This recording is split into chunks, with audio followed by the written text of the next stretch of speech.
In today's video, I'm going to teach you how to add ATM or debit card charges in QuickBooks Online.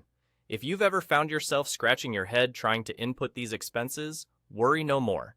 This straightforward guide will ensure you can seamlessly handle this task with ease. Let's dive right in. First, when you're in QuickBooks Online, you'll want to direct your attention to the top left corner of your screen. There, you'll see a button labeled New. Go ahead and click on that. This is your starting point for recording any transaction in QuickBooks, acting as a gateway to a range of options. By doing this, you're on your way to accurately documenting your business expenses, which is crucial for maintaining your financial health. After you've clicked on New, look for the option titled Expense. Select this to begin entering the details of your ATM or debit card charges. This step is pivotal because selecting expense ensures you're logging this transaction under the correct category within QuickBooks.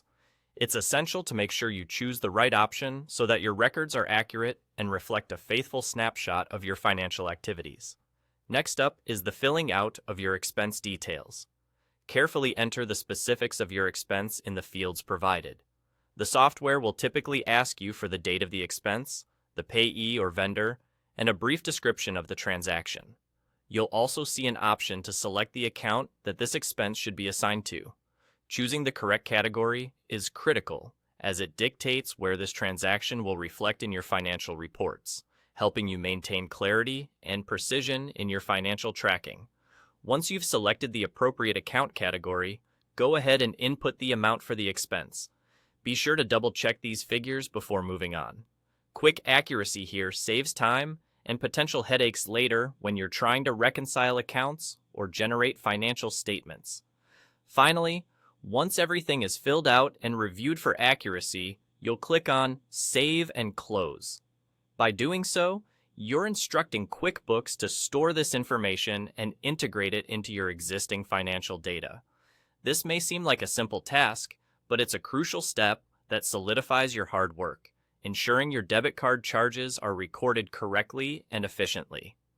That's all there is to it. You've just successfully logged an ATM or debit card charge in QuickBooks Online. This process, while simple, is pivotal in keeping all your business expenses neatly organized and accurately documented. Remember, consistency in logging expenses not only aids in financial clarity, but also streamlines processes when it comes to tax time or financial reporting. Keep up the great work, and your business's financial records will remain in tip-top shape. Thank you for watching, and I'll see you in the next video.